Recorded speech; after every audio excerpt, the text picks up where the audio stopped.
Hello, everybody, and welcome to the Mike Francesa podcast on the Bet Rivers Network, brought to you by Casamigos Tequila. Casamigos is brought to you by those who drink it. We come to you on this Thursday, on this eve of the World Series, on the Mike Francesa channel, on the Bet Rivers Network, on YouTube, to preview what is probably the most hyped World Series in many a year, and they've had plenty of time to hype it. As a matter of fact, while it has allowed both teams to get their pitching in the order they wanted it in, with the Dodgers, I don't know if it makes that much difference. Get rest for both bullpens. Get rest for those who need rest, like Freddie Freeman, if it will help. I don't know that it will. Um, but the time off, I think, has been excessive, and it has been hard to keep hyping the same stuff. We all know that this is a series with stars. We all know that this is a series with the MVPs, with two guys who hit 50 home runs, with, home run champions, all the things that take you back to the days of, Mantle and Snyder, and take you back to all kinds of days. You have MVPs everywhere you turn around. You have some of the biggest stars in baseball. They're here. Okay. You can make a case that Judge and Ohtani and Soto are the biggest stars in baseball. You add a Betts, you add a Freddie Freeman, you add a Stanton. They're all big stars. Okay. You don't have that many stars in the pitching department. You have Cole, who will be under, I think, some pressure because I think he needs to perform for the Yankees to be highly successful. And their lineup will be challenging to a guy who sometimes gets hit and taken deep. That'll be interesting to watch. But clearly, there is so much here, not just because of the storied histories of the two franchises and the fact that they used to meet all the time and they haven't met in over 4 decades. I remember the late 70s. It's funny. Let me take you back from a Yankee fan perspective. The Yankees had the long drought from 64, the last days of the great dynasty, the halcyon days of Mantle and Ford and Maris and Howard and Richardson and Kubek, etc., down the line. Okay. Lost that series to Gibson in a series that has been historically placed. It was the end of the Yankee dynasty. Things were changing. The National League had gone very much for the black and the Latin player. The American League hadn't. You had new things being brought into baseball, like the free agent draft. So the Yankees were not going to be able to sign every player into the universe anymore. They were not going to get all the best players. Um, in the old days, they did. Um, and teams actually wanted to see the Yankees get old because they were tired of the Yankees winning for so long. The Yankees went into a terrible drought. They were real bad in the last couple of years when the franchise was owned by CBS. The last days of Mantle, who hung around because he needed the money, and the Yankees had nothing else to offer except him. They traded away guys like Maris. They traded away guys like Boyer. They traded other guys retired early, like Richardson and Kubek. Ford was gone. Berra was to the Mets. Essentially, you go down the line. So the dynasty crumbled, and the Yankees went into a long drought. They started to emerge in the early 70s with nice little teams, but teams that could not compete. And then George bought the team, and things started to look up. They made some trades. They built, the very, very tough trade for Yankee fans to deal with. Merciful Bonds wound up yielding Figueroa and Rivers later. The Yankees stole players from Cleveland, wound up with a franchise. Now you get to 76, and the Yankees are back in the World Series. They get into the World Series. They win wire to wire that year. They get in the World Series. They play a great series with the Royals. They get in the World Series, and they get embarrassed. Absolutely embarrassed. I went to games 3 and 4. They were bitter cold nights, and it was embarrassing to watch them. Munson had a great series, as you know. bench hit 2 home runs in Game 4. Um, Rose embarrassed the Yankees. They all did. They ran on Roy White. The Yankees couldn't hit home runs. I mean, they were embarrassed in 4 straight. I always wanted to play the Reds again. As the Yankees got better, as they got power, as they got better in the bullpen, as they got better, the emergence of Guidry, etc. I always wanted, with those great 77 and 78 teams who were so gritty, I always wanted to play the Reds again. So I wanted to pay them back. Never got the Reds again. Got the Dodgers in 77, got the Dodgers in 78, beat them both years. 81, a series the Yankees should have won. They didn't. They played badly. We all know what happened. We all know what happened in Game 3. We're not going to relive it. The Dodgers win that series. It's the last time they ever play. We know that. Okay, I remember those series. Like I said, I was at the World Series in 76 and 77 and 78, 81. I was at those World Series. But it was a long time after that, as we know, and all the way to 96. You all remember the Pink Cadillac, the great run, the great year. Nothing was as good as 96 because it had been so long coming. 96 was so special. 98, 99, 2000 were great. Okay. We know what happened in 01 and 03, so it's been a long time coming. But the Yankees Dodgers hasn't been front and center for a very long time. They both continue to get to the playoffs. They both at times have struggled to win championships despite being there year after year after year and having an embarrassment of riches. And now here they are, led by Judge and Ohtani, guys who are having insanely good years, special players. But there are also other stars. Soto, who has been so good and is on the verge of free agency and maybe breaking the bank. Um, and his free agency and how it plays out, is the Yankees, is the Mets involved, the Toronto involved, etc., is going to be fascinating once this thing is over. Stanton's amazing performance in the postseason that has enhanced his reputation immeasurably. Having Betts, having an injured Freddie Freeman, which plays into this, but again, is Freddie going to be Freddie? Probably not. But you have deep teams with lots of power, big stars, and obviously New York, LA, sold out buildings, great uniforms, great heritages, great history. And now all that comes front and center. Baseball needs this. Is it going to provide ratings right from the start that are unbelievable? No, it's not. Baseball doesn't draw like that on TV. If this gets to a sixth or seventh game, the ratings will be very, very good. This will build. It's going to be fascinating to watch because of the power these teams have, and their ability to change games late with one swing is going to be very, very big. When you look at these two teams and how they got here, we know what they both did during the regular season. Nobody was great this year in the regular season. Nobody was unbelievable. We know the Yankees won easy when you look at it in the final analysis, but they went through months, as you know, if you follow this team, where they were terrible. They really were very erratic. They lost to bad teams. They lost at home. They played stupid baseball. They had guys throwing out on the base pass, which has been a huge problem all year. They were sluggish. They were listless. We know what we saw. Dodgers had a lot of injuries, especially to their pitching staff. They won a lot of games. Nobody won 100 this year. So it's not like somebody had some incredible run and won a million games. But these teams are very talented. They're deep. They have a lot of power. They got a lot of live arms. We know that. When you look at this, the Yankees' road has been easier.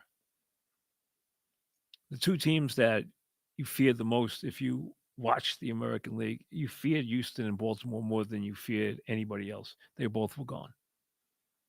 In their place was Kansas City and Cleveland, teams with pitching, teams with a couple of stars, but not deep lineups.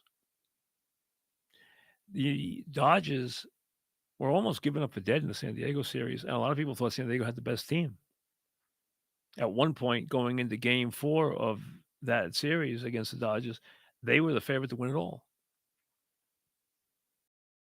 Tatis was killing them. They were giving up big hits and home runs, and all of a sudden the Dodgers turned it on and put on a display. And then they got the Mets, who were a really good team. So their path through San Diego, through the Mets, was a lot harder than the Yankees' path. Does that mean anything? No, it really doesn't. Does it mean anything that the extra games in LA? No, I'm telling you, it really doesn't. It doesn't matter for either one of these teams where they play these games. The Dodgers can win in New York. The Yankees haven't had a home field advantage in a long time. The Yankees can win in LA. They might not this series. That might just be coincidence. But these teams can play well in the other guy's park. That's not an issue. I don't think it's an issue at all. I don't think it matters where the game is played. I really don't. Now, if you look at the Yankees, they have the better starting pitching. They have the healthiest starting pitching. They have the better starting pitching. They need their starting pitching to have an impact on this series. The Dodgers have harder throwers. They have a deeper pen. Is their pen unbeatable? No. Cleveland's pen was supposed to be unbeatable, and all the Yankees did was beat it like a drum. So these pens, when you see them day after day, lose their efficiency. And we have seen home runs sailing out of the park against all these guys. So we know these bullpens are not invulnerable. You have a lot of guys who can change the course of a game or a course of the series with one swing. We know that. And it's not just Judge and Ohtani, and it's not just Soto and Betts. It's Stanton, who has been unbelievable. We don't know the status of Freddie Freeman. That's one of the real question marks in the series. I'm sure he's going to try to play. He's going to try and play in the World Series. I don't know if it'll be a factor. He swung the bat like a rusty gate in the Mets series. He was awful. He couldn't. He limped around. He couldn't even get up and down the dugout steps, and he looked awful at the plate. He didn't look like Freddie Freeman. That's for sure. I look at it this way: you take 1, 2, 3 for each team. You take Judge, Soto, and Stanton. You take Ohtani, Betts, and Freeman. Put them all aside. The next set of players, the Dodgers are better. Not that Torres hasn't swung the bat well, he has, and he's been a good postseason player. Not that Volpe hasn't looked okay, but Yankees got a lot of guys in that lineup who were shaky. Dodgers don't. Plus, the Dodgers got some guys in that lineup in those 4, 5, and 6 role who are really dangerous players. Kiki Hernandez has made a career out of being a brilliant postseason player. Max Muncy is a pain in the neck and will be a pain in the neck every time he steps in the box at Yankee Stadium. Teoscar, okay. Edmund, they have a lot of players. They are better in the lineup and deeper than the Yankees are. The Yankees have the better starting pitching. They both have top heavy stars every step of the way. And let's be honest, there's very little to divide these teams, very little to choose one over the other. If there's ever been a series that looks like it's destined to go at least what's considered a long series, which is 6. 6, if you're interested, is the moneymaker. It's the moneymaker for everybody. It's the moneymakers for the networks. It's the moneymakers for the teams. 6 is all profit. 7, 6 and 7. 6 is all profit. 7's even better. That's where it goes from being nice to a bonanza. Okay, we know we're going to be full houses every day. Well, that's going to go no matter who they play. And there's going to be plenty of advertising thrown around, both locally and nationally. That's fine. That's what happens when you get this kind of series. Everybody wants to be a part of it. And ticket prices, as you've heard, are astronomical, especially in New York. where the tickets are insanely expensive. I think a big part of that too is the presence of Otani. But this is an event series, and New York's an event town, and people who have a lot of money, Wall Street, throughout the whole business community in New York City, and a lot of other people in New York City, they have plenty of money and they're willing to spend it to go sit and be seen at the big game, no matter what they pay. So the prices are astronomical. Does that price out the average fan? Yeah, it does. Sorry. You got to watch on TV unless you get lucky. You get a ticket from somewhere. But hey, you know what? TV is a great seat. You know, I know that I've been fortunate to spend my whole life going to games. So if I watch at home now, I'm you get to a point where you're kind of happier because you don't want to deal with all the traffic and going sitting there 3 hours early and everything else. I don't mind that, and I like to do the podcast after the game anyway. So, you know, I might go to one just to keep my streak alive because I think I've been to every World Series since I'd say since '76. In the '90s we went to almost every game home and away, and early, all those years, '09, '01, '03. We went home and away to all those games. I was in Arizona for 6 and 7. I'm never going to forget that. I remember walking through Miami with Dog after the Yankees were up 2-1, and they were saying, "Well, at least we didn't get swept." Their fans, thought, their office staff thought they were going to lose, in straight games, and we all know what happened. So you never know. But this is a hot ticket. There's no question. And a lot of it has to do with the Stars. A lot of it has to do with the Yankees Dodgers. And a lot of it has to do with the Yankees not being in the World Series in 15 years. 2009 is a long time ago. Long time ago. Is there pressure on one team more than the other? No. No. There would have been a lot of pressure on the Yankees to beat the Mets. If the Yankees fall in 6 or 7 games to the Dodgers, or the Dodgers fall in 6 or 7 games to the Yankees, they're both going to be able to live with it. They both know they're playing a very respected and a very, very bona fide and serious opponent. Like I said, I think the Yankees' edge is in their starting pitching, and especially if they can get their starting pitching to protect their bullpen, so their bullpen is not beaten up in this series. The Dodgers, are going to be in their bullpen. They're going to be in their bullpen for games. They're going to be in their bullpen early. Now, the Yankees might be in their bullpen early because you know what? We're used to seeing starters out of games in the third inning. We know that. And we know that both bullpens can become very vulnerable with overuse without any question, especially against lineups like these, where you saw how many big late inning home runs. And how many times did you see the Dodgers flex their muscle in the postseason, or see the Yankees come up with a big home run from Stanton or Soto or Judge? And those three hit 9 of the 10 home runs that the Yankees hit in the 5-game series against Cleveland.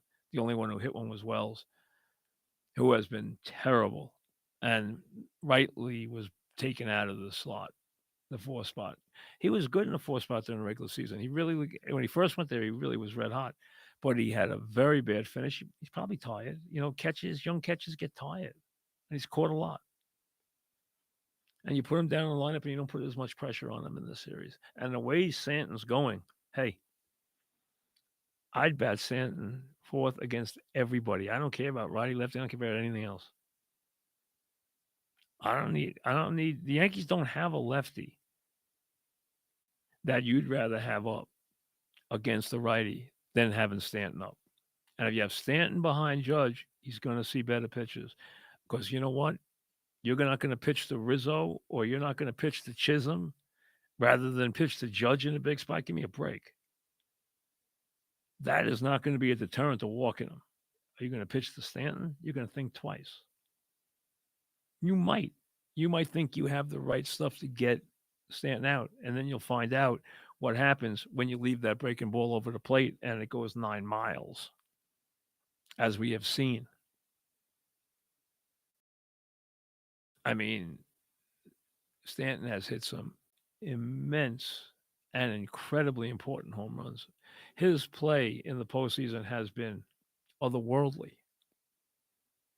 and is a big factor. When you look at this series, you say, what are the Yankees going to get out of the starting pitching? And can Cole be an ace? Because if he is, he gives them a lift.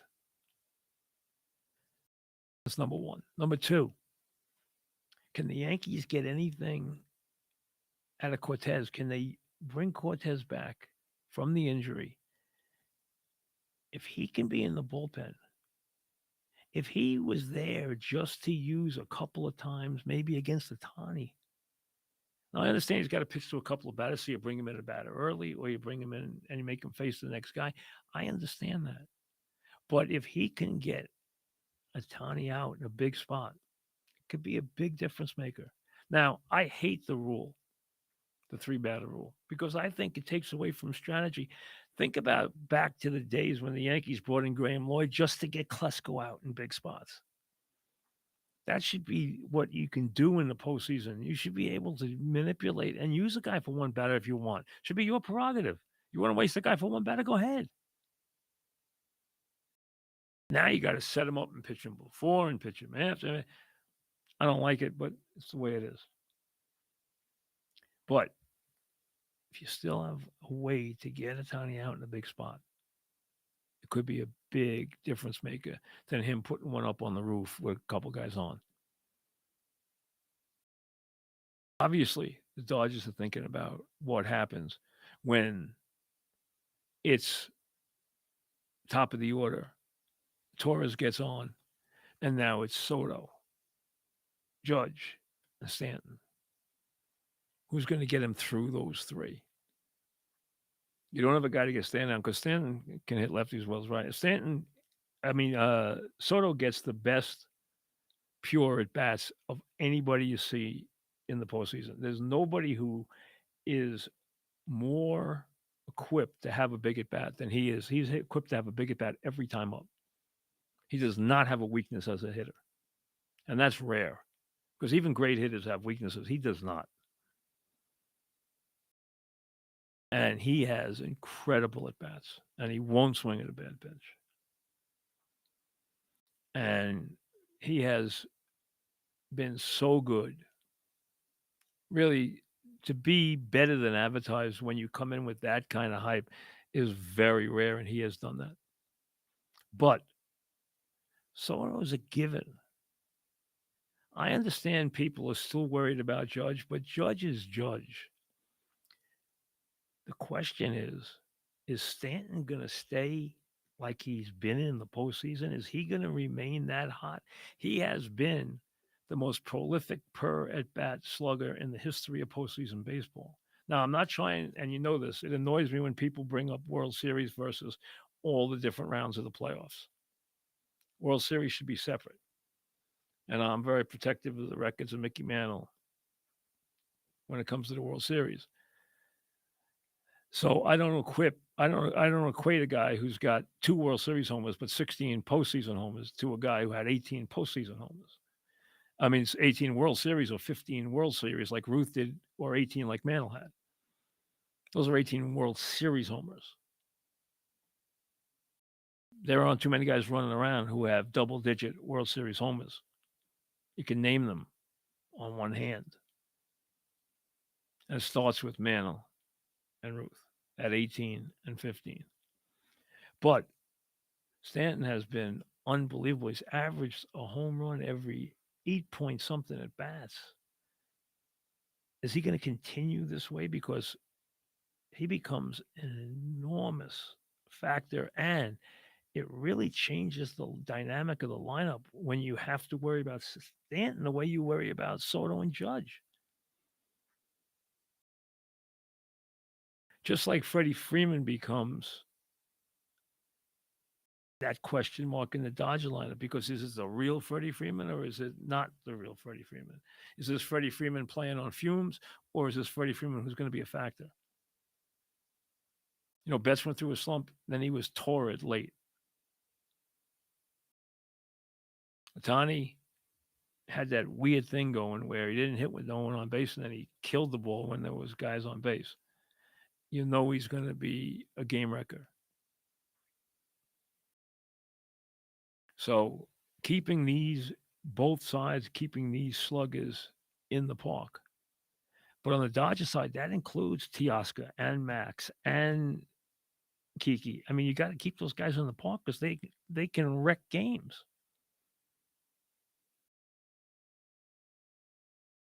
That's how special their depth is and their level of power.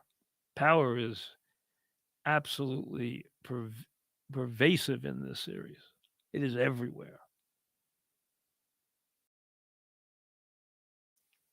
So little things will make a difference. The Yankees have not been a great situational club. Now, let me say this. I know all the Yankees warts because I watch them all the time. I don't know all the Dodgers warts. I don't know about the stupid moves they make on the base pass, like the Yankees do, getting guys thrown out all over the place. I've seen Ohtani pull a rock. I've seen Betts pull a rock. But I've also seen the Yankees pull so many rocks this year on the base paths, especially getting guys thrown out at the plate, especially led by Torres. It's crazy. Yankee base running has been atrocious. And they need some guys to wake up, and they need Wells to be better in this series. They need Chisholm to be better in this series. He's getting a chance to play every day in the World Series. He's looked awful. You can't be an automatic out in these series.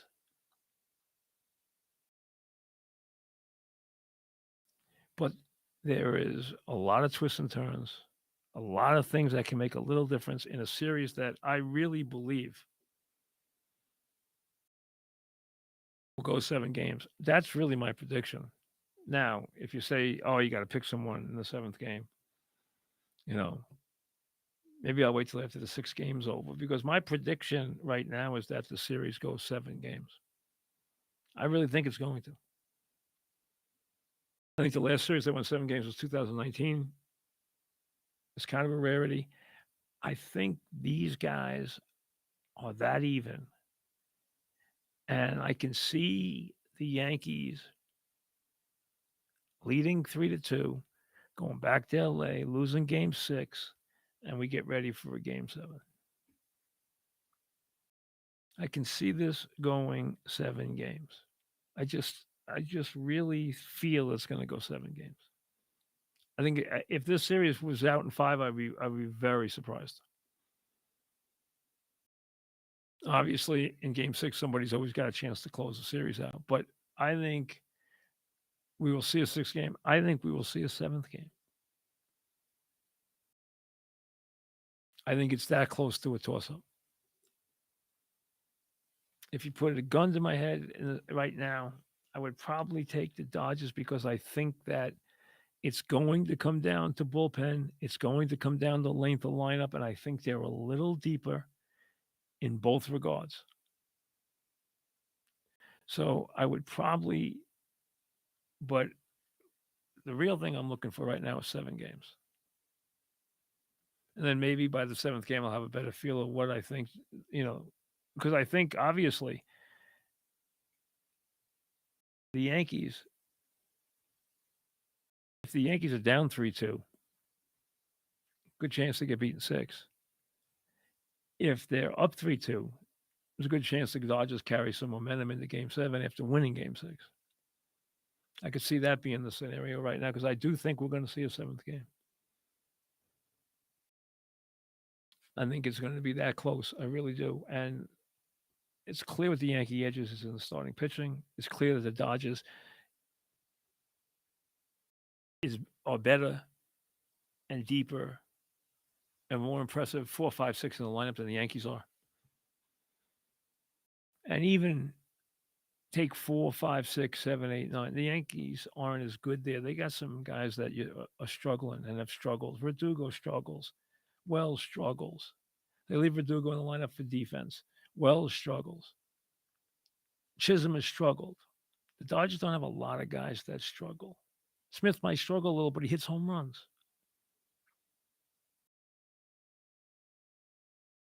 They got a lot of guys who are impressive. Kiki and Max and Teoscar. I mean, those guys are impressive players. Now, they might have to do this without Freddie Freeman. He might have to go to the bench. He also, you know, might stay in the lineup but not do much. Rizzo's kind of in the same boat, but he's not as banged up as Freddie Freeman is. Freddie Freeman's more banged up. I thought Rizzo looked okay. I tell you where Rizzo didn't look good was he didn't look good defensively. He looked stiff. He dropped the ball. I never saw him drop. He botched the play when he came in for defensive purposes, came in cold, and I'm like, wow, he just doesn't look. I mean, because he's a terrific fielder.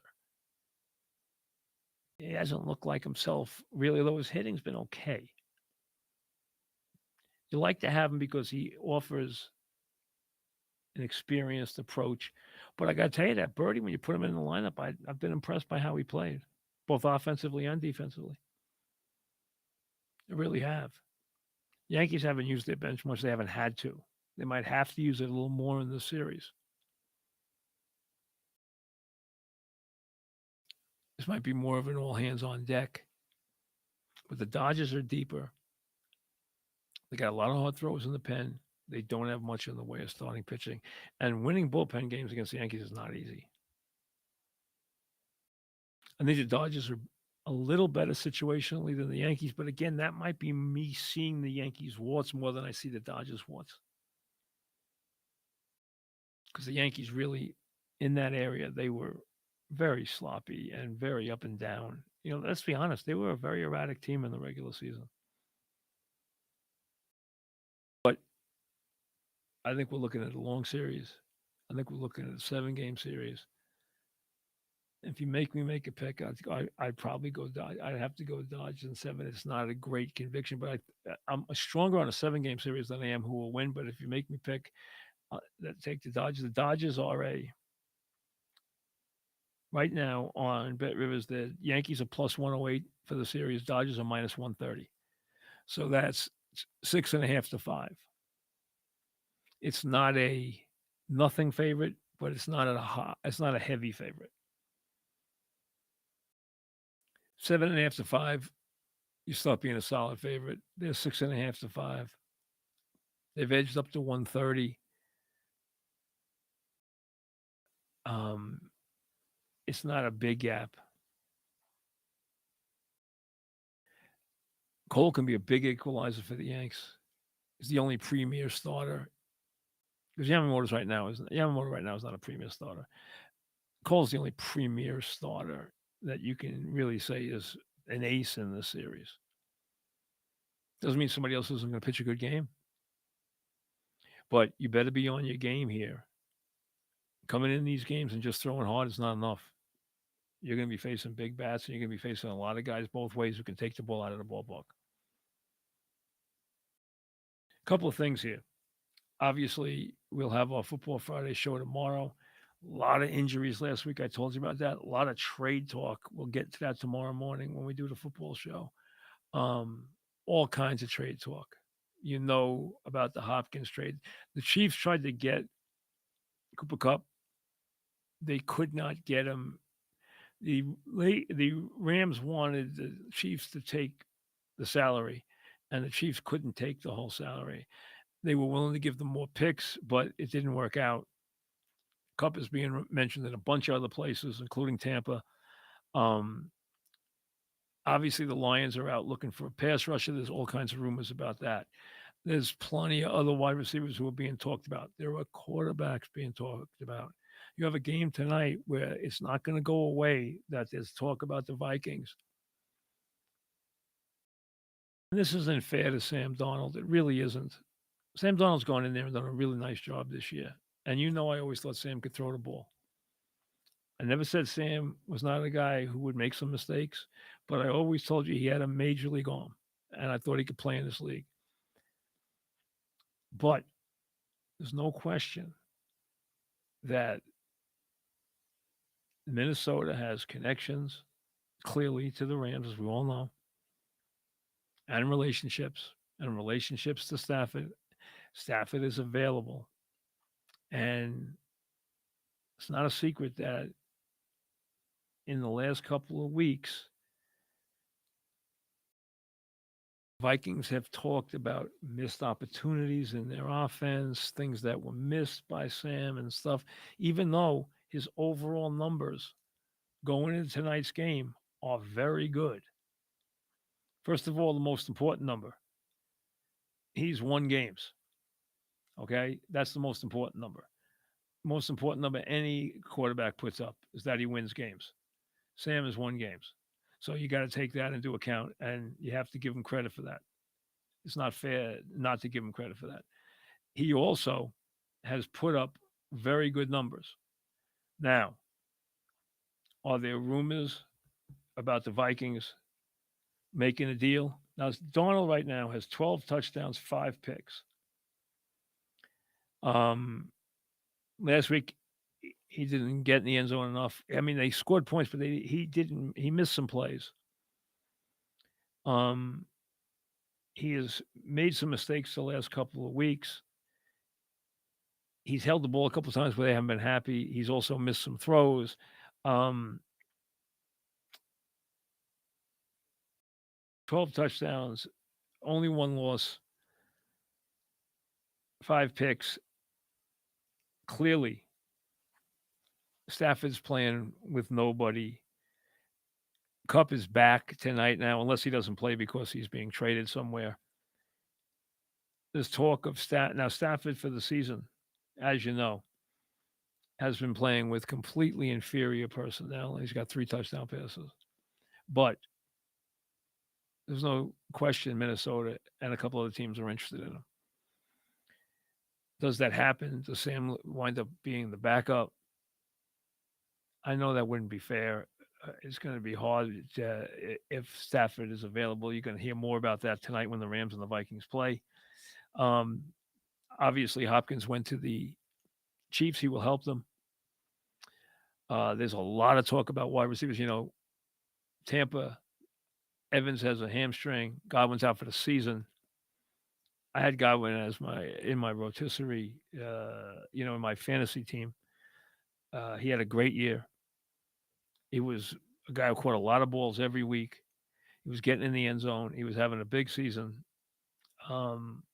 He's out for the year. It was a tough way for it to end. I do not have a problem with the. Listen, I believe football players play football. And I've seen teams come back in quirky ways.